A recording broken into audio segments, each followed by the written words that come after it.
Welcome to the Blooming League of Original Podcasts.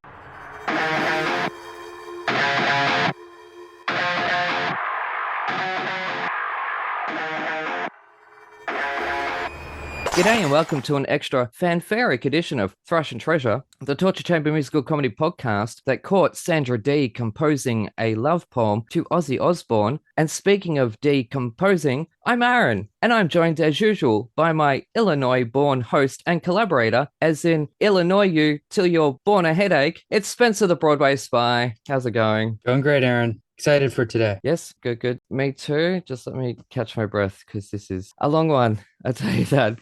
Goodness gracious me. Anyways, guess what? What, Aaron? We've scored a legendary film composer on the soundtrack today. So as the lights go down and the big screen comes to life with a dun dun dun dun, it's called The Magic of This Turbo Man, whose musical motifs have manipulated emotions and motivated millions of movie fans to moan, gasp, cry, and fall in love since he followed his first love and his father, the hero, into film music in the orchestra before orchestrating his own niche as an orchestrator who will stop the rain so the surfers can enjoy Big Wednesday until a run-in with Jaws 2 Electric Bruceloo had the players breaking away whilst the prodigious performer found himself ambling about the house of Spielberg, using his skills on 1941, Poltergeist, E.T., Twilight Zone, Amazing Stories, The Flintstones, stage-chosen movie-sicle, plus Dino saw him conducting the 2019 Jurassic Park concert at the Hollywood Bowl. Hollywood be bowled over by this legend's legacy. It isn't funny, unlike his quirky compositional contributions to comedy, where he whisked William and Theodore off on 2 adventurous journeys, whilst their little monsters led a mutiny in the madhouse. So I'm now the man of the house, but don't tell Mum the babysitter's dead, because the Coneheads are coming at 4:20, and I love trouble, Tommy boy. So it's no trouble throwing a huge Aussie g'day and a dun dun dun dun dun dun dun dun. Dun, dun, dun, dun. So this Aussie fox kicks off Operation Dubbo Drop the kids off at night school where the big bully can sort them out, and we can jingle all the way out to sea stars on a galaxy quest that'll leave you bedazzled, even if you've never been kissed on a girls' trip by a naked monster in lawless undercover blues clubs, nor learned how to lose a guy in 10 days using just one cat in the hat and 102 Dalmatians. Oh, puppies. That'll do, pup. That'll Scooby-Doo like this monstrous maestro has unleashed the critters with long tails from the crypt and fed them a short frankenweenie, because if you love animated movie scores, then you're in paradise now, kids, even if it is an ice age. So we need to warm our ducktails over the brave little toaster before rushing to hear his Oscar-nominated score for Anastasia with Heather?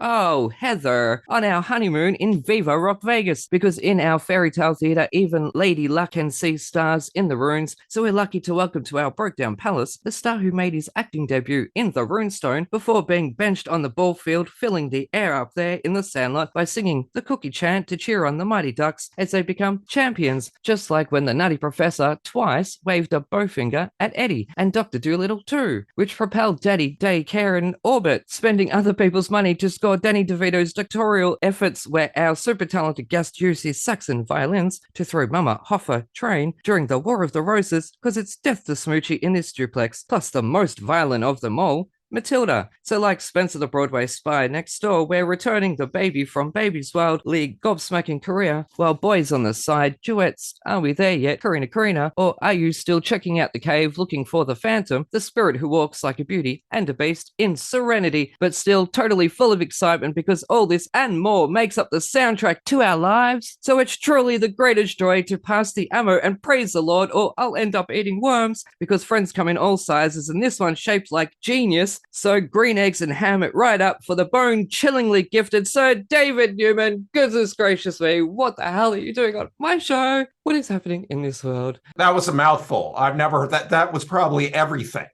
There's stuff that you know that nobody knows. So I appreciate that. That was awesome. That was not everything, David. I had to say, see you later to this thing and that thing and this thing and just fit what I could. It's still, as we say, quite a mouthful. Yes, awesome. I did try to put every film that I had seen of yours in, which is about 50. Yeah, I think I have about 120 maybe. I don't know. It was a lot. Yes. There used to be, you used to do a lot of movies when I started in a year. It's a little different now, but it was fun. That was a blast from the past, I'll tell you. Yes, So. I tell you say it was a mouthful. It was. I practiced that about 15 times. I still screwed up all the way through that. I heard myself ticking over, and I'm like, oh God, I'm screwing this up. Now, early in your career, you were in the orchestra for a hell of a lot of films. Yeah, I was. Including Ferris Bueller's Day Off, which I cut out. I wasn't in that. My wife played in that. My wife is a violinist too. Oh, your wife? Yeah. Oh. My wife didn't, but we grew up in the west side of Los Angeles. Yeah. And I was a violinist. When you're a violinist from a really young age and you start working, you're 13, 14, you're playing in weddings and whatever you can do for money, you're doing. And then you start kind of playing little gigs when you're 20. We went to school at USC, which is in Los Angeles, was like the conservatory in the west side of the West United States. And then we just started playing, a group of us. And then we sort of matriculated into these 70s, like 77 for about 8 years. There was just tons of work if you could play. So a bunch of friends of ours that played all the time, we were all professionals for that amount of time. And then I switched to film after that. But definitely you got some of the stuff I played on. Okay, good. We get a check every year, after market check, all the musicians that are in America that are in the union, and it lists all the movies that you played on. So sometimes I glance at it to see, oh, I played on this. Oh, I played like Big Wednesday. That's that Basil Polidorus movie. I remember that. Yeah. Well, funnily enough, Ferris Bueller is on your IMDb, which is where I got that from. Yeah, I used to work with Ira at Newborn. He did a movie called Wise Guys with DeVito and the other guy from Saturday Night Live, and I wrote a cue for him on that movie. But Chris, we were really good friends with Ira, and my wife played on Ferris Bueller. Yeah, well, not all that stuff is correct, as you know. So yeah, we learned that the hard way on this show. Yeah, and I look like a fool. Like I go through all that effort. Remember that takes a few days to write. And then I've got to practice it. And I sit here and perform it. And so often a guest will say, no, I didn't do that thing. Yeah. And I'm like, I am just so sorry. I'm clearly not unresearched. Like it's not a deliberate thing. It's the internet. We blame the internet. No, you got a lot of it. Awesome. You know a lot of it, or you researched it. So I congratulate you. You did great. Thank you very much. I've got a lot to live up to. So how are you going after that? Are you as tired as I am? Oh, I'm not tired at all. It's 11 a.m. here in Los Angeles. So I'm great. You must be exhausted. So yeah, I went to Sydney maybe in 2014. I conducted West Side Story, the 61 movie live. Yeah. I'm very good friends with Simon Windsor, who is Australian. I did the Phantom for him in Operation Dumbo Drop, an unfortunate name, it's a very nice little movie. It's not the greatest name. But I remember going to Sydney, and I was fine in Sydney. It was great. I wasn't jet lagged at all. But when I went back to LA, I have never been so jet lagged in my life. It was a week to recover. So I've never been back. My wife has a lot of family in Sydney, so we had a great time. We were there for a week, but it was killer that flight. Oh, lovely. So. Yeah, it is. As I was saying to Spencer the other day, if I'm ever lucky enough to have a rock star rider, I'm going to fly to wherever and catch a cruise ship back. Just let me take my time, and it is so much easier because we did that from Hawaii. A cruise ship back, and it was beautiful. But anyways, you are having such a phenomenal career, and one name keeps popping up, and that's Scooby-Doo. You are our first bingo. We finally have a matching poster with a guest. But when I was 17, I actually got a tattoo on my arm. If we can have a look, it's not colored in, but yeah. So that begs the question: do you have any tattoos? No. Oh no, I'm too old for tattoos. That's your generation. You are never too old. No way. Never too old for tattoos. What did you think of Scooby-Doo when you first saw it? Totally biased. Were you a fan of the cartoon, the animated stuff? Yes, loved. Yeah, so was it weird seeing a lot? Because I wasn't a huge fan of the cartoon. I grew up with Bugs Bunny and that sort of stuff. But was it weird seeing Scooby-Doo? I was how old was I? I was 17. I was a huge Buffy fan, for one thing, and an Australian, and it was filmed in Australia. Mhm. Plus a huge Scooby-Doo fan. Completely 110% bias. Loved it. 5 Mhm. stars. So I know people along the way don't like it. It's gotten a lot of criticisms. It's just a bit of camp fun, really, at the end of the day. It's like the Brady Bunch movie. Yeah. I love the Yeah. Brady Bunch movie. And the Beverly Yeah. Hillbillies movie. Stupid and camp. Yeah. Scooby-Doo's a little different than those, though. Especially the second one got pretty dark. Yeah, it did. I think they were trying for something that it isn't like the Brady Bunch movie that much, I don't think. It is campy, but it was kind of really filmic, too. They were trying to make a real anyway, so be that as it may. Just curious. And you know what? 21 years later, I still have not ridden the roller coaster. We'll move on to the metal now. You have told me that you don't have any experience with metal. This is what I have experience with. I grew up in the 60s in Los Angeles. Mm-hmm. So I grew up with Hendrix and Jethro Tull, who I loved, but also Led Zeppelin. And I don't get the definition of metal because they sound like blues rock bands to me. It's just a little more entertaining, I guess, visually, but it's not that far removed. I mean, a lot of it just sounds like Zeppelin to me. Yeah. So I loved Zeppelin. The Beatles and the Stones, I didn't like as much then as I like now, but my brother and I totally grew up on this stuff. We got a record player when we were, 9 years old. My dad bought us, and we bought LPs. The first LP we had was the first Hendrix album. Hendrix is totally metal, I think. So I don't know. How would you define metal? Oh, we're 90-something episodes in and I'm still confused. Yeah. I really am, because there's so many different types, because there's glam metal, which Bowie falls under. And even like Yima Sumac did a prog rock album, which we've covered. We've covered Led Zeppelin. But is it the lyrics or the music, or like I'm a big classical music fan, and obviously when we grow up playing violin, you study the stuff, and there are lots of genres. I mean, there is Baroque, it's classical, it's that stuff, and there are forms and everything. And pop music is like, it's all sort of rhythm and blues based. So I noticed the lyrics are a certain thing, and then the way it's presented and everything. But metal just sounds, it's still a few chords that you move around in, your 1, 4, 5, 2, 6, whatever. Yep. And some of the metal's like really funny and kind of fun and kind of proto-punk in a way. Yes. But I loved new wave and punk. That was something when I was in my 30s. Like Danny Elfman's band Oingo Boingo was a big LA band, and they were fantastic live. They're one of the best live bands I've ever seen. None of their records remotely got to what they were like live. They would play in clubs like there were these clubs where the Police originally played, the Motels. You remember that band? Maybe that's a U.S. band. Madame Wong's, which was in downtown L.A., but Madame Wong's had a club on the west side where, we all grew up, where Westwood is, where everybody went to the movies over the weekend, was in the west side of Los Angeles. I loved that, but the metal thing was just kind of like a stepchild. It was like it's anger. Yeah, less sophisticated, I guess, for what we were, and like we were really into musicals and classical music as well. And like Oingo Boingo did a cover of California Girls, the Beach Boys song, that would drop an eighth note. So the chorus would be like a hiccup in it. And it was like hysterically funny. And it was a great cover. But in the chorus, it was just like, what? They would go, always wanna be California, always wanna be California, always. And that like appealed to our kind of pseudo, what we thought snobby sophistication. So that was sort of the rock and roll of our time here in Los Angeles that we grew up. But we loved Hendrix. I don't know how familiar you are with Hendrix, but the second album is Axis Bold as Love. Spanish Castle Magic. Anyway, Castles Made of Sand. We went to a concert, my brother and I, I was like 14. We had to get driven there, and there was like a riot, and it was 1968. So it was like getting really nutty in America, particularly in San Francisco and LA. And there were like 40 cops lined up around the stage, but we actually got to see Hendrix live. Oh, wow. It was fucking incredible. Oh my God. Unbelievable live. Like those guys could all play, and like Jethro Tull, thick as a brick, like at Madison Square Garden, all could play live. So that's where I'm coming from.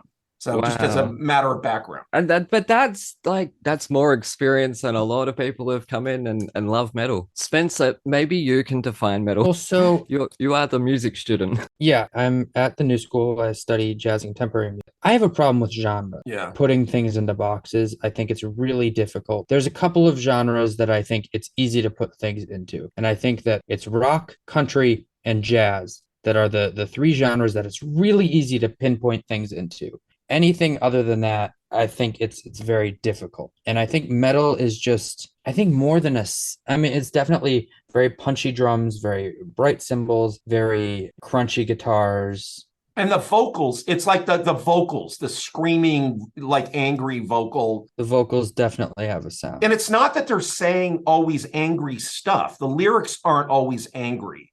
It's just the presentation is this screaming kind of thing. Rah, rah, rah, rah, rah, as I call it on this show. Yeah. Pretty much. I want to throw in there quickly before we get onto your review, Spencer.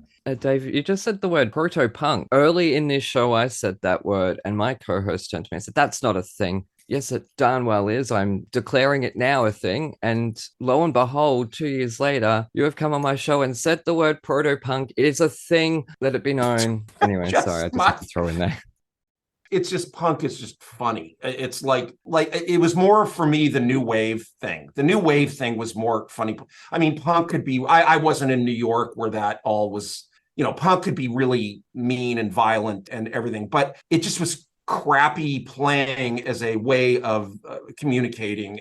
But Oingo Boingo for us, like personified this new wave kind of LA West Coast thing. They never broke out anywhere else, really. They are so popular in LA still, even though Elfman doesn't, they play and Elfman doesn't sing with them all the time, but they can do a Hollywood Bowl concert and sell it out. They'll do a Halloween concert and can sell it. So anyway, yeah. I just gave that to you as like what my view of rock and roll. And I thought that band that you said, it's called Kicks. Yeah. So their big song sounds like a Zeppelin song. The ballad that was their big, okay, I guess I wrote that down. The big hit is what's the name of it? The Tear Down the Walls. Yeah, I think that's what it was.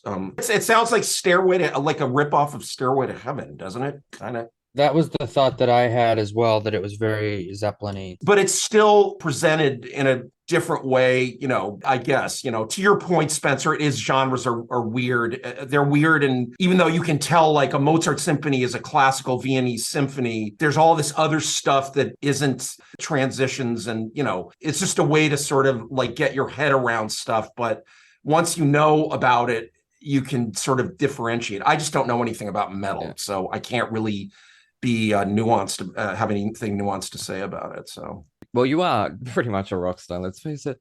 If you could put anything, your ultimate craziest rock star rider, what would be in it? No, I don't. It's just the way Alfred Newman kind of went through the period that he went through. He was a Broadway conductor in the 20s. He did, Irving Berlin and Gershwin, and he was a top Broadway conductor. And that's where so was Max Steiner, by the way. And that's where they pulled from to start talking films in the 30s. But my dad had no experience writing music, Alfred Newman. And so he had to sort of learn on the job. So I don't think he ever considered himself a true composer in the sense that maybe Steiner did or Korngold obviously did or any of those guys. So it's more like he was more of a conductor, I don't know, a little more blue collar about the whole thing rather than being, I'm the genius, I do everything myself. And these music departments were very collaborative. They had lots of composers on. They all helped each other out. It's just a different sort of thing. So there's very little prima donna-ish DNA in my family. Yeah, quite frankly. So. Yeah, no, that's fine. We'll let it slide this time. Usually, I would argue with a guest. I'm like, no, you are giving us a unicorn or something. But I didn't know that about your father. Like, I know your father's career being a conductor on Broadway in the 1920s because we had Josh Stolberg, who's a screenwriter of like the Saw movies, the recent ones, and like Piranha 3D, and his great grandfather was a producer on Broadway in the 1920s. So who knows if they ever crossed paths? And then both of you have ended up on my show only a few episodes apart. Mind blown. Yeah. When I conduct at the Bowl, when I do the John Williams concerts, Yep. he graciously has me split the concert because it's, he doesn't want to do the whole thing. I talked about this thing about my father did a Broadway show in 1920 that had some Gershwin songs in it. And he had become very friendly with Gershwin in the aughts. And he did this show that Max Steiner was the music director for. And the stage manager was George Cukor, the famous director. They were all 20 years old doing a Broadway show in the 1920s. Oh, wow. Having no idea 10 years later. I mean, can you imagine thinking there are going to be, 10 years later, this giant industry of talking movies? They had no idea. Yeah. Like you said, probably a lot of people were floating around on Broadway in New York in the 20s, and they got commandeered to Hollywood. My dad came to Hollywood. They're not going back to New York. Hollywood was where the money is, where the women are, where everything is. So they all stayed and worked their way through it. Yep. And the 30s is an amazing time. If any of your viewers are film people, watch some movies like 1931, 32, 33. They're like from a different planet. Yep. And if you're interested in music, watch how music is used. Sometimes there's no music. Sometimes it's wall-to-wall music. They had no idea what to do. They were experimenting. It's pre-code too. So there's some very racy stuff in those early films and beautiful black and white photography because they had obviously figured that out. Very primitive sound, but every year the sound got better and better and better. And 1939 is Gone with the Wind, Wizard of Oz. You're in a fully functional, mature sound art form in 9 years, essentially. It's an amazing feat what happened. If you look at it, it's very interesting to look at. Yes, I'm a huge fan of cinema myself. That's actually my first love more than musicals. Spencer? This album was such a different one than most of the others that we've listened to on the podcast. I thought that the first track was very different, ethereal. I didn't really think of most of this album as metal. It was very much for me just like hard rock. And when you get to that first song, Hot Wire, it's this very I don't really know how to describe it. It's a very tight sound, whereas I think a lot of the rest of the record is very the instruments sound less together for me. I also thought the album was too long, and I think probably my least favorite track on this record was Liar, Liar. Was Pants on Fire, Liar, Liar, and Hebe GB Crush were my two least favorite songs on this record. I liked Rock and Roll Overdose. I thought it was kind of cool, but the rest of the album just really didn't do it for me that much. Yeah, but I liked the band. Just this album was not my favorite. Okay, so David, I know you had a listen to this album. So what did you think of this? It's interesting. I'm just not a metal fan, and I thought it was some of it's derivative. It's very catchy. I watched a YouTube video of them in Baltimore. Is that where they're from? They're from the East Coast somewhere. Yeah. And they're an 80. It looks like an old 80s band, but they're still playing, Oh, they just broke up. That's why I picked them. Sorry. Yeah, but they've been playing live, like the Stones are still playing. I mean, it's a different kind of concert, that somebody my age might be interested in going to if you're interested in that. So, they can play, and they certainly can play live, which is more than, they're not lip syncing. So no, I don't know. I don't have much to say about it, actually. So yeah. Well, I thought the vocals were a little bit AC/DC. The other reason why I picked them was because they've got one song, Heartache, which is a total bop. I love it. I have it on like 2 or 3 playlists. And so I thought, let's check out an album, a different album that this isn't on, but this album wasn't as boppy. This album did seem a little bit angrier than Heartache, which is very boppy, and I really do love that one song. So I guess I don't know a band from one song, but it was still fun and camp. It was sleazy and easy. I thought the highlights were Bump the La La. That was really camp, and very, very sleazy. Same Jane was very bluesy and sounded a lot like Dirty Deeds done dirt cheap. And I liked Girl Money. I thought that was Bob, but I gave it 3.5 stars. What did you give it, Spencer? This was one of my least favorite ones that we've done. Yeah. And so I gave it a 3.2. A 3.2, very specific. Did you have a score out of 5? I'd say 3. Yeah. 3.0. Yeah, I think it seems to be about the average. How many albums did they make? Do you know? 10. It says on here. So there may be some that aren't released, and that maybe at least one that's live. I'm not sure, but look, they're still fun. It just there was nothing on this album that made me want to immediately put it onto a playlist. Like when I first heard Heartache, which we were going to do in an episode with Hairspray. So it was a whole Baltimore thing. But anyways, it looks like we've got our kicks. So now I need a cold shower and a nap or an ad break.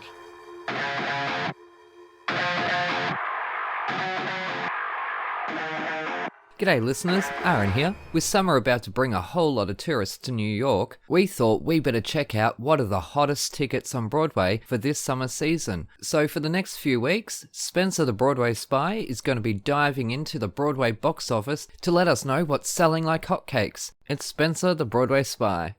Welcome to this week's box office breakdown. Today we're going to talk about the week ending in June 11th, 2023, which means it is the last week before the Tony Awards. Now, next week we'll be talking about what the Tony Awards did for all of these shows' grosses, but also we have some shows that are closing this week. We have A Doll's House, who ended their run with grossing $974,000 with 100% capacity. Always great to see a show close and do that well their closing week. We then have the Thanksgiving play, which closed with $264,000, 79% capacity. It's a play at a nonprofit. I'm surprised at the capacity, but it was a great play. I'm glad to have seen it. With the week before the Tonys, we're going to focus on the Best Musical nominees. We have & Juliet, which grossed $1.1 million at 98% capacity. We have Kimberly Akimbo, who grossed $526,000 at 97% capacity. Hopefully, if things go the way that we want them to, and of course, it is after the Tony Awards, so we know Kimberly Akimbo did win Best Musical, so hopefully next week we'll see them raise their prices, because they have great capacity. They have 97% capacity. They just need their people to be paying more per ticket. And then we have New York, which grossed $850,000 with 79% capacity. I would be very surprised if we see New York still here by holiday season. So go get your tickets. It's a wonderful show that truly celebrates this incredible city. Then, of course, we have Shucked, which grossed just under $700,000 with 97% capacity.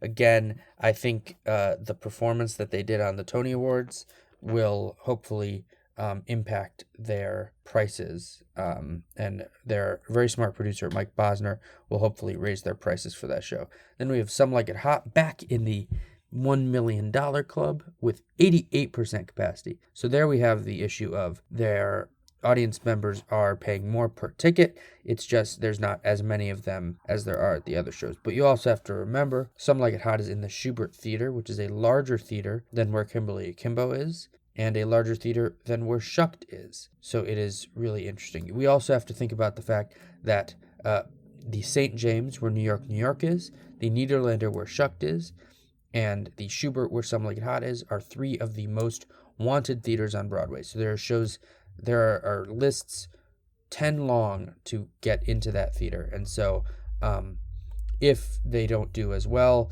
it will be very easy for these shows to be replaced in these theaters. And then we have, of course, our revival nominees. We have Sweeney Todd, which grossed $1.9 million with 101% capacity. Doing great. Again, it's a show with 2 stars, and they have no discount tickets available. No rush. No, their lottery seats there are not a lot of them. They are not doing TDF. They are barely on TKTS, and so hopefully they lower their prices a little bit now and allow more people to see this show. And then we have, of course, Parade with $1 million and 94% capacity. Again, if their prices are pretty normal, their average ticket price is around $140, and so it's they're in a good place. They're probably making a pretty good profit on that one. And then, of course, we have Camelot with almost $700,000 at 81% capacity. Lincoln Center is a little different because they are a nonprofit house and a subscription house. And so making $1 million per week is not as important to them because they're of course at Lincoln Center. They have a pretty large budget anyway. But of course, I would not be surprised to see Camelot not be here by the time the holidays come around. In terms of plays, one thing that after the Tonys, hopefully we see the capacity for Leopoldstadt increase. They were at 63% capacity last week, where they were at 100 at the beginning of their run. So hopefully them winning Best Play affects both their gross and their capacity there. And then same with Life of Pi. They were at 79% capacity. I think that they're making a little bit of money, but I would really like to see that capacity up. Then we have also the Sign in Sidney Brustein's Window, which for a show with 2 very large stars has very low capacity. There are plenty of tickets available. It's a wonderful show. It's it's Lorraine Hansberry who wrote Raisin in the Sun. It is such an incredible work performed by a beautiful, amazing ensemble cast. So go see that one if you can before it closes on July 2nd.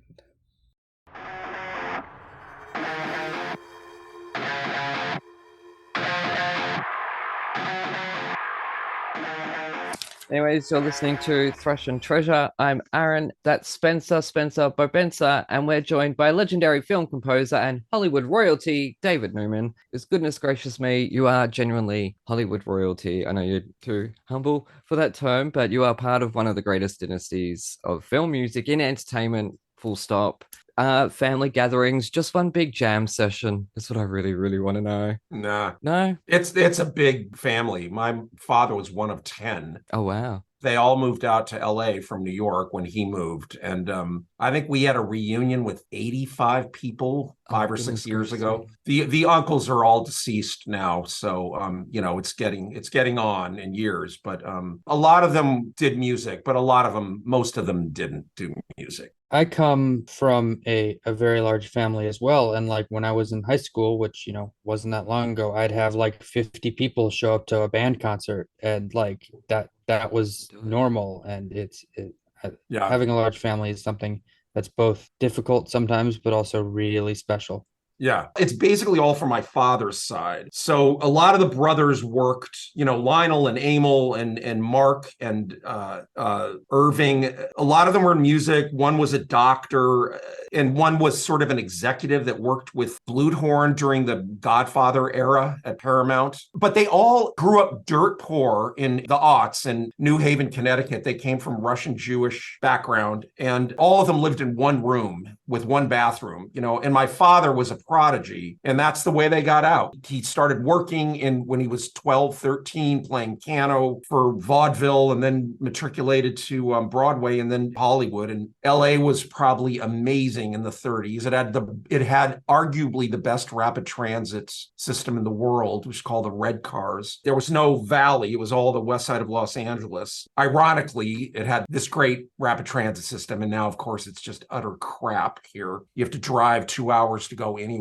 And eventually he paid for all of them to come out, help them get jobs, blah, blah, blah. And they all made a life here. Basically, they all lived in the same area in the west side of Los Angeles in a place called Pacific Palisades area. And pretty much everybody had a house and they all were married. They all had kids and then their kids had kids and blah, blah, blah. So did Spencer's. I don't know, Spencer, not everybody came to our stuff, but it was a large group generally that was around. So, and if you took everyone together, it was probably 80 or 90 people large. Oh, wow. So I can't even deal with the 30-something people we've got in my family. Your father did the original Anastasia, and then you did the animated, both classic films, and then you did the animated film. Well, pretty different. I mean, I didn't very different, but that his was a drama feature film. I was a musical. I didn't write the songs, and I arranged a lot of the music is using the songs and stuff. So yeah, it's pretty different. Did you see the stage version? I did not. You didn't? Nope. Or I haven't seen the stage version of Heathers or Matilda either. I don't want to see them. They were the next questions. What about Honeymoon in Vegas? No, you don't want to. I don't want to. I love musicals. I just don't want to see anything that's made into a musical from a movie I did. So yeah, no, that's fair enough. Yeah, I think that's the artist in you, I'm guessing. I don't know if it's the artist in me or I have enough in my life to deal with and I just didn't want to deal with it. So no, that's fair enough. I particularly do not want to see Matilda. Yep. You know, we're going to do Matilda live with orchestra in New Jersey, September 9th with Danny DeVito during the narration, the voiceover that he does in the film. Ooh. So that's September 9th in New Jersey with the New Jersey Symphony at the State Theater in Newark or something, to plug something. Yeah. So yeah, I love that movie. That might be worth schlepping out to. Yeah, dude, Spencer, if you want. I'll put the details below for our listeners in the area. It'll be announced in the next day or two, so you could go to the website and look at it. So yeah, that's right. Well, this won't be dropping before that's announced then anyways. You are lucky, though, in terms of the films that you've scored that have been turned into musicals. Well received, yeah. You know, sometimes the stage adaptations of movie musicals aren't the best. You happen to, in terms of your list, have ones that are pretty good adaptations of the films, and you're lucky there. Yeah. I mean, they're good bones. I mean, Heathers is a great movie. Matilda's a wonderful story, you know. I didn't know Honeymoon in Vegas was made into a musical. Is that right? Yes. Yep. Yes. So I could talk about it because it's by Jason Robert Brown. Oh, yeah. Who has written some terribly depressing shows. Yeah. And Honeymoon in Vegas is just like so far a departure from him. I love that show. It's so funny. The score is wonderful. Oh, I love him. Oh, I'll have to check that one out. Oh, there you go. Yeah. When was that? Was it in Broadway or in London? Or it was on Broadway in 2015. I think it literally ran for a month or something. No. Yeah, it didn't do well, right? Yeah. It opened on Broadway started previews November 2014, opened January 2015, closed April 2015. Oh, okay. That's probably why I never heard of it. But I love that show. Oh, I will check that. But there was all the parachuting Elvises, apparently, like 50 of them on the Broadway stage. It does. Yeah. Oh, I'm sure that's the thing is like, it's like you can spectacle that movie. That's the whole movie is about that one scene. How do I get to that? How do I dramatically get to that scene? Because that I'm sure that was the germ of the idea of the movie was the Elvis's parachuting. You know, that was Andrew Bergman. Yeah, who wrote Blazing Saddles, one of the writers on Blazing Saddles. Okay, yeah. So I done the Freshman for him, and then I did this for him. So yeah, I remember that cue I did for the parachuting Elvises was really problematic, hard to figure out. He wanted to do a orchestral version of Burning Love. It just didn't work. I mean, it was not without the vocals. So I just did some sort of, it's an original piece of music, but it's based on, it's got a lot of work. It's very 80s too. But I remember struggling with that. And I remember Andy, it took us a few times to figure that scene out. The rest of it was pretty easy to figure out. Oh, no, that's great, Spencer. That I will look at because I love that guy, the Jason Robert Brown. Yeah, he's great. JRB, and he should totally come on this show. And I want to throw it in there that one of the films that you've scored that I absolutely love is Death to Smoochie, and I would love to see that done as a William Finn written musical. So if you're listening, William Finn, Please seek out Danny DeVito, get the rights, and give me a musical of that. Anyways, we are going to move on to the musical now because you chose West Side Story, and I'm going to pause for the audience to gasp in shock because we have talked about this a little bit on this show because I'll read my review quickly. It's only 2 pages, so I can read through that very, very quickly.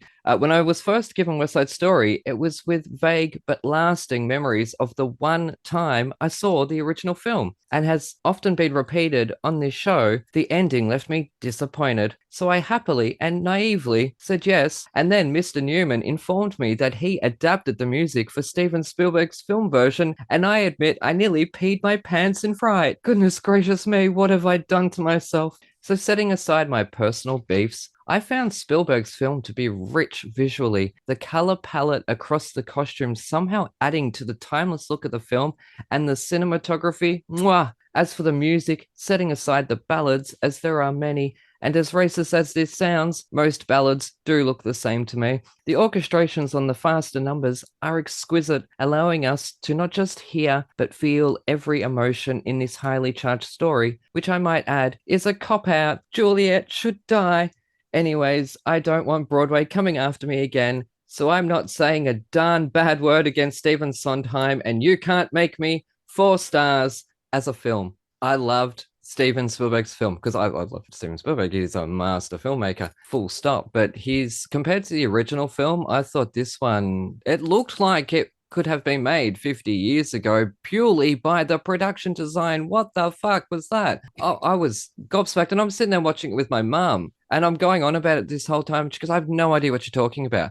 I'm like, look at the color palette. Look at all the costumes. It's the same colors, but it makes us, when we're looking at it, it looks like it's an old thing. No, I can't see it. I don't know what I'm looking for. Blew my mind. So, and it's actually funny because when she realized at the very start that the song Maria is from West Side Story, because we'd heard it on the radio, she hates that song. She goes, oh, that's why I've never seen this. I bloody hate that song. You know, when Ansel sang it, she turned to me and she goes, actually, it wasn't that bad. Yeah, what you guys did, I sat through it. I sat through a film, which I watched once, and I got to the ending of it, and when both of them didn't die, I switched it off. Like, that was bullshit. What the hell? Why is everyone so in love with this film? I couldn't see it for years, but then I see what Spielberg did with it, and I hear what you did with those orchestrations, and I heard every emotion, and I felt every emotion through those performances. As a film, yeah, I 4 stars. As a musical, the jury is still out. Don't come after me, Broadway, please. I'm only human. I have opinions. With this remake of the film, you know, everyone, you know, Spielberg is one of the greatest directors of all time. That's always something that is mentioned. But you're saying is the greatest director of all time? Yes, sorry. But yeah, I know that he has said he does not want to do more musicals, but this was quite possibly my favorite film of his because it just, everything was there for me. Sometimes with a director like Spielberg, you get the films at the beginning of the career, which are those amazing things, but then you get, you know, he's had a long career. This, where he's learned everything from all the other things and is able to do perfection with this. I also, don't hate me, liked this better than the original film. No, that's I completely agree. 200% there, Spencer.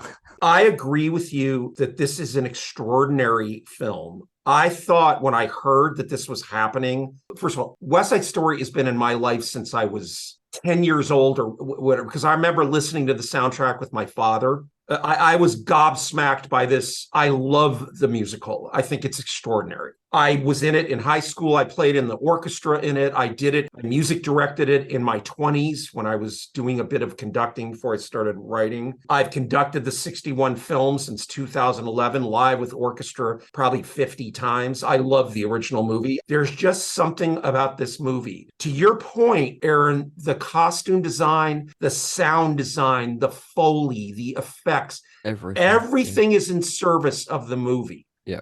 And you're right, Spencer. It's somebody at the top of their game that is giving up something of themselves to a musical. that deserves a reading like this. And the way I thought about it, and this was for me posthumously because of how we ended up approaching the musical, the closest analog, and I've said this before, but in the operatic world, I'm a big opera fan.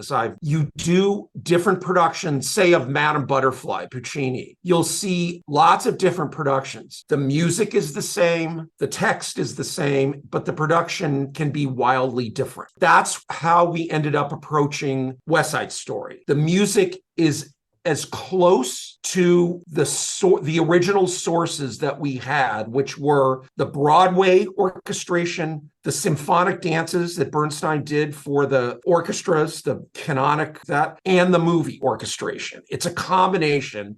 And then whatever we had to do, we would try to just sneak it and fill it in there without bumping you. But what is good about the music? It's so complicated, the music. Technically, texturally, I've done it with a lot of orchestras here in Europe. They play it as well, if not better than anybody. And we have really great technology now. So you're hearing things now that you would never have heard ever in the Broadway or the soundtrack, or even Bernstein's opera recording that he did in '84, I think. And so we tried to keep the music as close to the original as possible. The lyrics are changed a little bit because Sondheim was involved. So the little bit of lyrics that were changed, I don't know if you know the Barbra Streisand Broadway album, but she did some Sondheim stuff and he allowed her, he didn't mind changing lyrics for artists, but it's him changing the lyric. It's not some other idiot changing the lyric. It's Sondheim. So everything about it was original. And I was at a lot of the rehearsals, which we did in New York, and Spielberg would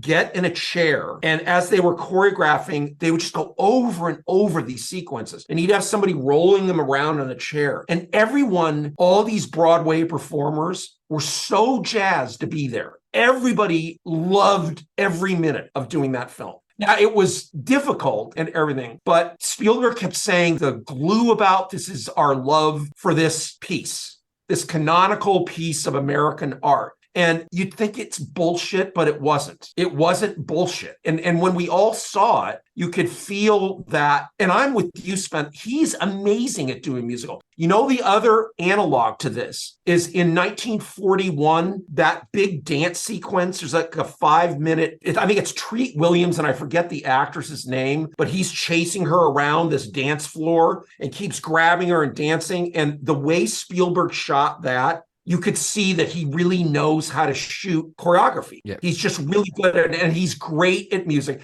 And he is the best dubber of anybody. The mixer, we call it dubbing. I don't know what you call it in Australia. It's like, dubbing. It's called dubbing. Yeah. Mixing. He just understands music really more than anyone does. And I was completely blown away by that film when I saw it. And I just thought this is a nutty idea to remake this movie. Yep. So that's where I come down on the movie. Okay, and just on that point, you can even see it in Indiana Jones, Jurassic Park, even Jurassic Park 2, which I know, again, some people have some opinions about. You see the rhythm in Spielberg's filmmaking with his action sequences, the way the set pieces, the way that John Williams' music complements it and it eases the story or it helps it along, it boosts it up or whatnot. It takes you on that journey with it. So it was long overdue, in my opinion, for Spielberg to give us a musical, and obviously he's producing The Color Purple, which is coming out in December, and cannot wait. But goodness gracious me, was that nerve-wracking or career-defining having Sondheim hand you the keys to the territory? It was really John Williams that handed me the keys to the territory. John was sort of peripherally involved. I mean, he didn't do any writing or anything, but Spielberg, John was supposed to do it, but it's not a job for John Williams. There's hardly any writing. It was all just slogging through it. It was years. It took years to finish because of COVID and the process. So I didn't really deal with Sondheim showed up. Well, Sondheim worked with them on the screenplay. Yeah. And then he showed up for the vocal sessions, which I didn't really go to. I did a lot of the pre-recording. I showed up to some of them, but it was there were a lot of people involved in it. Kimberly Janine Tesori. Janine was very much, she was involved earlier than I was in it. Yeah. So she is as responsible, at least for the vocal stuff, that she's doing that show. Absolute dork, Spencer. He's obsessed. It took us a while to figure out how to operate together. Spielberg, it's a little chaotic without John Williams. He's not used to working without somebody like John. If John Williams had been involved, it would have been a much simpler way to work together, but we had to all figure out how to work it out. But again, we came to this place where it was more of staying true to everything we did that was different. We had to make a case for it amongst ourselves. Steven a little bit would say things here and there, but mainly it was it was me and Garth, this person that worked at the Bernstein estate, who's a complete expert about this stuff is like I am. I would consider myself at this point a West Side Story expert. Everything that moved into a different direction, or if we had to add a bar, if we had to add a beat, if we had to add, for choreography or this or that or other, we would just go round and round as how are we going to do this without anybody noticing that we're doing anything? Yep. Some of it is a little better. We succeeded better than others, but always it was about not bumping with the music. The story can be different, which it was a little bit, but it's still the same spirit, but it's not the same book by any means. It's not the Arthur Lawrence book that they deviated from. Okay. Yes, I have no experience with it at all. In the Broadway show, there's a giant ballet in the second act, because the second act is so short. So they have Jerome Robbins, so they did a ballet, but the ballet is only there because it's so lopsided. Because the first act in the show ends with the rumble, which is almost 3/4 of the way through the narrative. I mean, after the rumble, Maria finds out that Tony killed Bernardo, and then they get together, and then it's the end, and Chino kills Tony, and blah blah blah. I mean, so in the movie we stopped well before the. It doesn't matter in a movie because it's all one thing, but we did use one thing in the ballet that is not in the 61 movie, which was the scherzo, which is part of the ballet sequence in the Broadway. That wasn't in the 69 movie, but it's in the symphonic dances. And it's in the show. So we did that. And Steven made a fantastic scene out of it that just seemed like it always belonged in the movie. And it would be great in the show too. It's perfect. That's part of the problem with theater sometimes, is the acts are so lopsided. And I think about, for example, Wicked, which is being adapted into 2 films. That first act is so much longer than the second act. And presumably you end the first movie there with Defying Gravity. Oh yeah, because point. Yeah, that it's meant to close an act. So then what the heck happens in the second act? In the second movie, no one's going to go see the second movie. It'll just go see the first movie. And I think that's the problem with West Side Story as a show, is that it's lopsided there, which is why in the recent revival that ran for like 3 weeks right before COVID, they made it a one act. They cut Maria. So, but they also cut a set and just had video screens. Yeah. What was the point? You've got the movie coming out in a couple of months, kids. Anyways. Sorry. I think the original set was just scaffolding and a blank stage because it was Jerome Robbins. I mean, that was the thing about that show, is it's really a musical ballet is what it is. I mean, obviously obviously that's maybe too simplistic, but I mean, Jerome Robbins was a giant. Imagine working with him in the 50s. And my dad worked with him on The King and I, because he had done Small House of Uncle Thomas, And my dad, who was no shrinking violet, he could be a nasty guy. They were just absolutely flabbergasted by how Jerome Robbins treated actors and dancers. He was just vicious. Yeah. I mean, what he did in Fiddler on the Roof would be nothing without those sequences that Jerome Robbins did. Admittedly, I haven't seen it. Oh God, I know. Just quickly, some crossover here. You did the film Serenity, based on the TV show Firefly, starring friend of the show Adam Baldwin, who actually came on this show about 10 episodes ago and sang, or 20 episodes ago, and sang Cool from West Side Story. Oh my God. Yeah, I know, right? It's, of all the people to come on this show and sing West Side Story, it's him. But he had sung it on TV with Nathan Fillion. Am I thinking the right Nathan Fillion? Yes. Castle, Firefly. Guardians of the Galaxy, The Rookie, that Nathan Fillion? And the rookie too, yeah. I didn't know he sang. The Rookie, yes, The Rookie, yes. No, I did like that Spotify had not just the lyrics but the actions as well, which I thought that was really cool. That's new. I could sit there and read and not pay attention to what I was listening to, but that's why I don't sit there and read. Now, I just want to know, was there ever any concern about the fans? Because the fans can be very vocal about stepping on the toes of such a huge legacy with this show. Oh, I didn't really pay attention. I thought it was a bad idea. I'm a huge West Side Story fan. I love, like I said, so I just didn't know. I've talked to very few people who didn't like it. Most people were really surprised by how much they liked it. They would have maybe an impression of it, Aaron, like you did. Yeah. I mean, not that I'm going to hear a bunch of negative stuff. I don't read comments on Twitter. I don't read reviews. Who knows? I'm not one to know. But anyway. Anyways, and just lastly for Mr. Spielberg, why did you let Maria live? Juliet is supposed to die. Anyways, it looks like the Jets have jumped the shark, so we're going to plie to an ad break.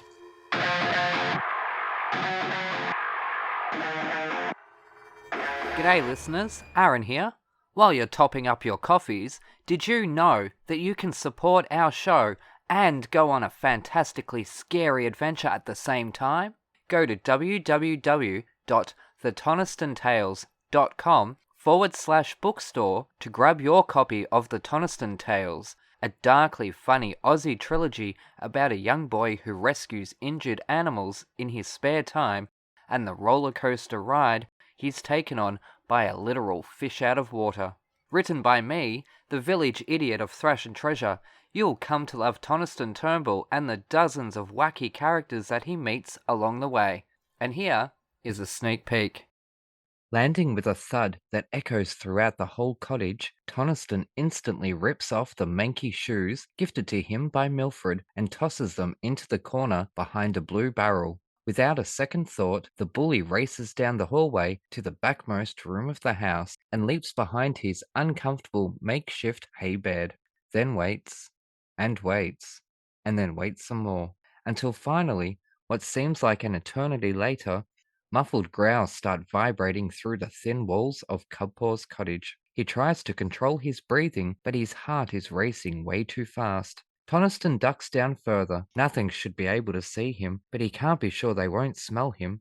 The gruff growling grows louder. Toniston presses his ear against the cold, chipped, chalky wall. He thinks he can make out phrases like, "Where is it?" and "Give us the merge," though not much else. It's all too mumbled, and he's shaking too much. But it doesn't matter anymore. The front door of the cottage slams open with a harder, louder cracking thud than it ever had before. A dozen or so stomping footsteps enter. The cottage shakes uncontrollably as if it is as terrified as our friend the bully is. Toniston panics. He's trapped in a corner with a slew of sharks on his trail. He makes a sudden rash decision. Ripping aside the thick animal hide curtain, Toniston leaps through the small oval-shaped window head first, landing on a crate filled with hay sitting outside it, mustering every ounce of manliness he has not to react verbally as he lands with a crunch on the sharp, pin-like hay. It pierces his skin in several places, but thankfully, in his panicked state, the bully becomes numb to the pain.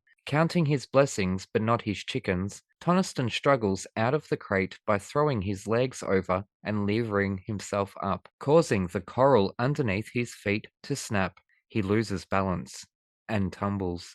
To describe the pain of tumbling face first down a steep hill of hard, sharp, deadly-shaped coral would require far too many swear words than this author would be allowed to publish, so let's just say it hurt. A lot. With one last somersault, Toniston's legs fly first over the cliff's edge. Crunch.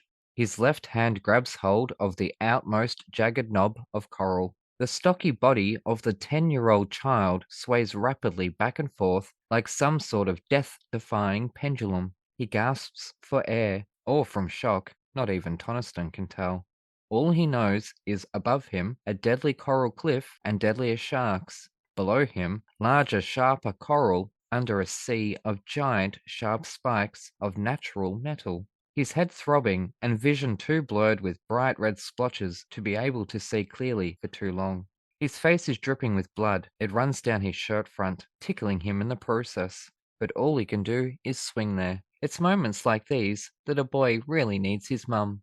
Unfortunately, while Toniston's life hangs in the balance, on Earth his life was, dishonestly, being celebrated by all at Gumbaya Primary School after news of the bully's disappearance had spread like wildfire through the tiny town, then onto the music industry before eventually reaching the wider world. Rock music fans, specifically those of Muzzletop, had flocked to the outskirts of Melbourne, leaving wreaths, band posters, and hand-drawn tributes to honour the missing son of their favourite singer. Although none of them knew the boy, many had seen him standing on the side of the stage of the band's concerts alongside Tina. Also, at the time of his disappearance, hundreds of the world's entertainment media lined the streets outside the school and, sadly, outside Tina's house. Wanting any word they could get their greasy hands on, the gossip came in thick and fast as snide, bored neighbours took it upon themselves to speculate and make up stories for their 5 minutes of fame. Inside the house, the phone ringing 10, 15 times a day from nosy TV stations, hounding the poor, terrified mother, there was no escape.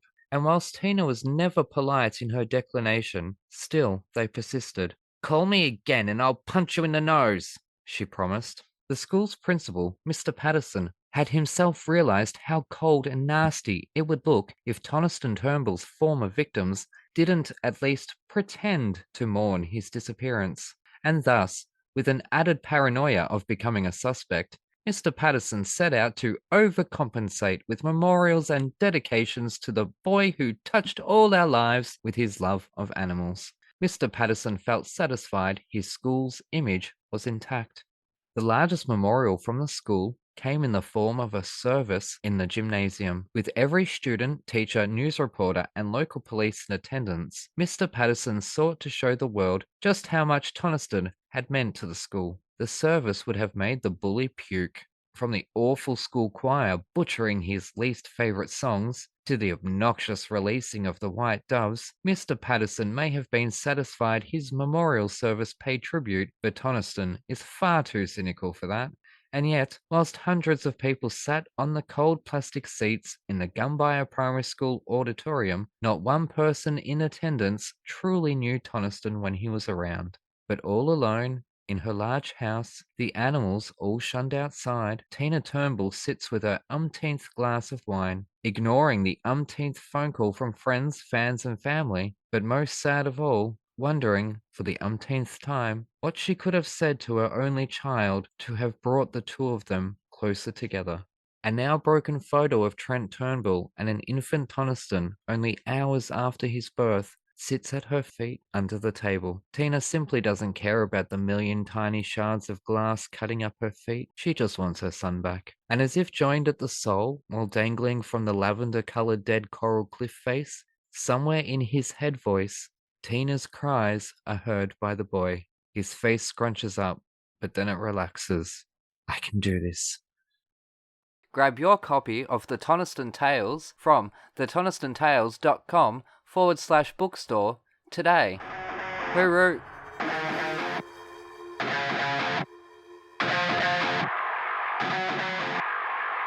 We're back with Fashion Treasure. I'm Aaron. Oh, should I spell that wrong? It's A-A-R-O-N. That's Spencer, spelled B-R-A-T. And we're dragging the iconic Mr. David Newman through our torture chamber. Now, does it get competitive in the world of film music? Everything in Hollywood is competitive. Yep. You know what's happened, though, now? The competitive in Hollywood has always been of how much money the movie makes. Mm-hmm. It's not even how much money you make. I mean, there is a little of that, but it's mainly how much money the movie makes. And now no one has any idea how much a movie makes, or very rarely.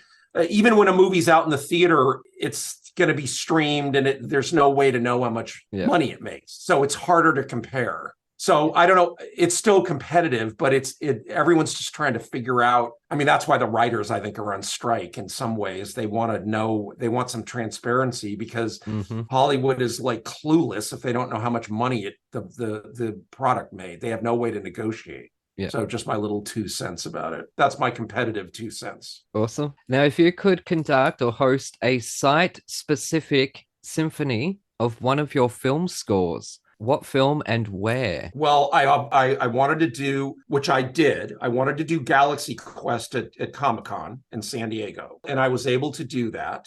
And then this Matilda thing coming up is a dream. We did it once in Houston, but doing it in Danny's home state, New Jersey, is kind of a dream for us. We've been trying to do this for a while because we did this together. Now, if I want to say, like, if I could do any film live with orchestra, a 20th century masterpiece, I would want to do Spartacus, because I think Alex North's score to Spartacus is one of the great scores of all time, particularly the 20th century, if not of all time. It's 4 hours. It's probably 2.5 hours of music. The orchestra is about 135 people, so it's completely not practical. But I've got all the scores, so if somebody ever wanted to pay for it, I'd love to do that somewhere, like at a festival, like at a summer festival where there's a symphony orchestra and a youth, a young person's orchestra, and just get everybody together and do it. So yeah, no, that'd be awesome. Okay, now this is more sort of sensitive question to ask, I guess. Spencer's Jewish, but I'm not. I'm a Gentile, I believe the term is. Or I prefer a shiksa. But Spencer and I discussed Alan Menken and Stephen Schwartz writing so many Catholic musicals, and he and I kind of have opposing views on it. That he's surprised by it. I'm not, because I'm sort of like, well, it's an artist that was in them. For yourself, you are a Jewish man. Has your identity ever played into your art? My mother was from Clarksdale, Mississippi, which is about as southern Delta as you can get. And my father is, as I said, from Russian Jewish. We were brought up as Episcopalians. We had very little, if any, Jewish. There was a bit of Yiddish floating around my house with my dad, but they were really secular Jews.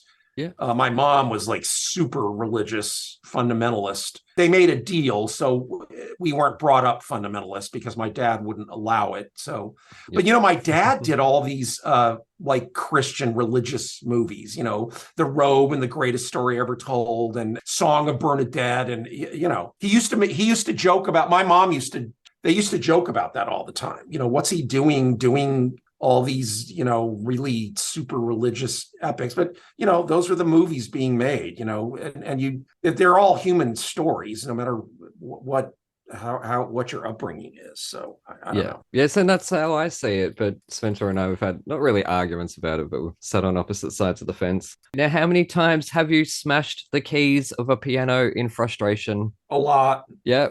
Awesome. And has something good come from it? No. I entered college as a pianist. Mm-hmm. So the piano, I have a love-hate thing with the piano. I loved the violin. Mm-hmm. I was a really good pianist, don't get me wrong, but and then when I started writing, it was on the piano because there was there wasn't all the gear and technology that there is now. And I have a lot of PTSD from it. A lot of erasing, a lot of eraser debris in the keys and in the strings, and a lot of terror, on the piano. So I love the piano. I'm just being a little bit facetious, but No, I get it. Just a fun story. Andrew Lipper, he did that. 5 minutes later, he had written My New Philosophy for Kristen Chenoweth. What? Goodness gracious me. He did it on the show. It was the funniest thing. I get you probably had to be there to see how he got from there to there. So sometimes you think you get from there to there, and that's not how you got from there to there. Yeah. For the listeners at home, go listen back to Andrew Lipper's episode because he will play it. There you go. Just touching on another composer, Michael Giacchino scored Werewolf by Night, then directed to the music. Have you ever been in a position of a director using your music first to direct? No. Not that I know of. I mean, I don't know. I mean, somebody might have done it, but I don't think so. I've had music that's temped in to the movie. When I'm watching a movie that I'm going to score, I'm hearing music from other films of mine. I've had that experience, but I haven't, not on set. No. Is there a director that you would like to have the score ready for that they direct to it? Not really. That's just not my interest in Yeah. film. I would prefer that the music's written after the film is done, and just I'm old school, I guess, that way. So. Yeah.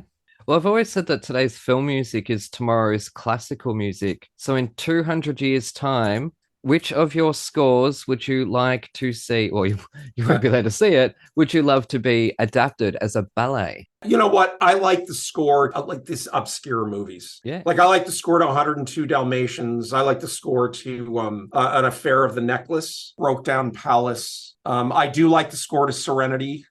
I like the score to The Spirit. So yeah, me too. That I actually wrote 3 novels listening to film music, and in that was Serenity, The Spirit, and there was another one of yours, Ice Age. Yeah, Ice Age I like too. No, well, Ice Age was a little bit of a difficult movie to score for some reason. Oh, yeah? Yeah, it was Ice Age was their first foray into that genre, and it was a lot of discussion about everything from there was a big chain of people that had to approve of everything. It was weird.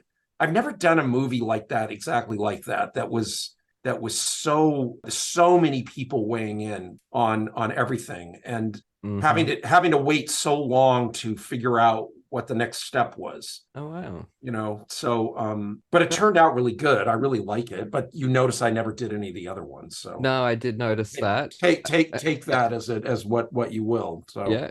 Well, funny enough, that was the lead into the next question, because as I say, I listen to a lot of film scores, and I do tend to lean towards animated films because it sounds to me like you guys have a little bit more freedom, or at least you're having more fun with what you're producing. And dramas, action movies, it's a lot of sweeping stuff. It can often does, like the Marvel soundtracks, I love them, but they do get very repetitive. So I was going to ask, is there any big differences in the restrictions per genre that you have? Yeah, animated's already, you have to suspend your belief a bit. Your brain suspends it. So it's also it's much more detailed. It handles, I think it handles music. It's easier to put music in an animated film, quite frankly.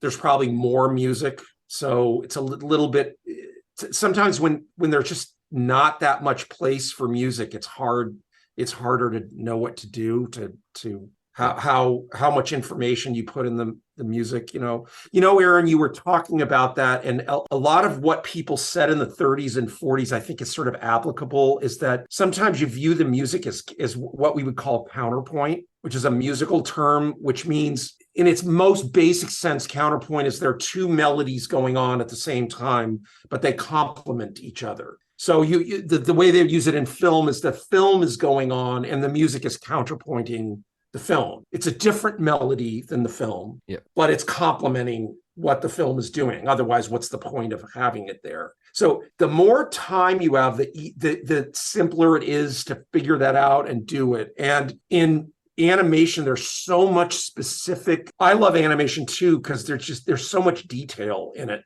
that you see, and it's very musical side of just sort of right off the bat. It just kind of aches for music. So a sense of whimsy. Yeah, it's whimsical, but it can get like Ice Age. I loved in Ice Age. It's sort of goofy, and but it's a big idea. Yeah. Everyone's going south, but these guys are going north. And as they go north, the snow gets deeper and deeper and deeper and deeper, but they're on a quest, right? And it just gets darker and darker and darker as they move north, till it heroically comes to a conclusion. Obviously, it's gonna be a good conclusion. But there's a part of it where it's kind of hopeless. In the first animated film I did, The Brave Little Toaster, I don't know if you guys have ever seen that. No, I've never seen it, but I really do. Oh, it's a fantastic movie. Yeah, I will have to watch it. It is very dark at the end. I highly recommend that movie if you've not seen it. It's a prototype of Pixar. When you see it, you'll see the similarities. So, but that also has a very dark part of it before it resolves, where and we treated that super filmically. Yeah. There's very little comedy in it. Where Ice Age, there's lots of one-liners, ha ha da da da da ha da da da ha, like there isn't a lot of those films, you have to have a laugh every 3 minutes. Unfortunately, yes. Yeah. Working with John Williams, I think he's someone that has been certainly in my life as a musician, as a very influential person. So just maybe expanding on that, what it was like to work with him. John's first job as a professional was playing piano in the film Carousel that my father was the music director for at Fox. Wow. Oh, and so also John's best friend, lifelong best friend, was Lionel Newman, who was my dad's youngest brother, who ran the music department at Fox for years after through the 80s, actually. And Mark Newman, my father's brother, was the first real modern agent. He was Jerry Goldsmith's agent and John Williams' agent and Henry Mancini's agent and Alex North's agent, everybody. He was the first one that dressed nicely in a suit and a tie and was well-groomed and sophisticated rather than the other ones, which were, cigar-smoking agents. So John started kind of advocating for me with my conducting, I don't know, in the mid-2000s. And then I started splitting these Hollywood Bowl concerts with them, and then I started doing some Tanglewood concerts with them. He's been lovely to me. And yeah, there's no career. It's an absolutely unique career, his career. He's now, he goes to Berlin and sells out in 10 minutes, or Vienna and sends out, the snobbiest cities in the world with music. To your point, Aaron, as to what is film music going to end up being. Not that we know, but obviously there is an appetite for it. Yeah. So I did a concert in San Diego last year, a John Williams concert that I did by myself. He wasn't there. It, of course, was sold out and everything. And I did I did Jurassic Park and Star Wars and blah, blah, blah. But I did about 8 minutes of the score for Accidental Tourist. I don't know if you know that movie or that score. Gina Davis and William Hurt. But that score is as tightly constructed as any film score I've ever known about. It's based on a major third, minor third, major third, minor third, down, up. And everything is based on these 4 pitches.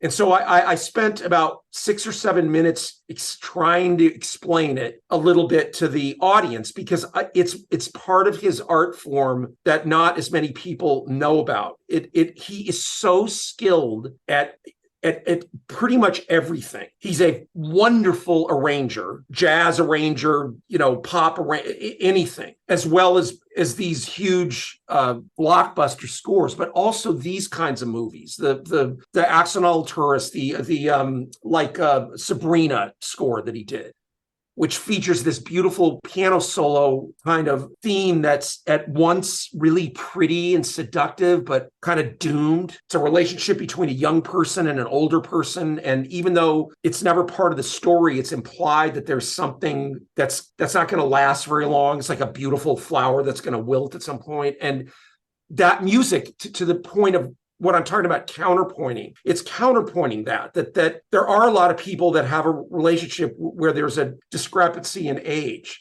So John Williams is able to put this in a piece of music immediately in the main title that gives you this wistful kind of sad feeling, but it's beautiful and sexy in a way, and that completely describes the movie. And then he carries through with it through the movie to the conclusion of the movie. So it's a much more nuanced movie than it might be on the surface. So the score I've done E.T. a bunch now live with orchestras, so I've really studied E.T. E.T. is based on also 2 or 3 motives, but there is a scene in E.T. where there's the motive that goes da da da da da da da da da da right at the beginning when they're the adults are coming, and in the movie like Spielberg, you never see the adults till just don't. Who are these guys that are chasing them? Why are they chasing E.T.? But you never see them and you never figure it out.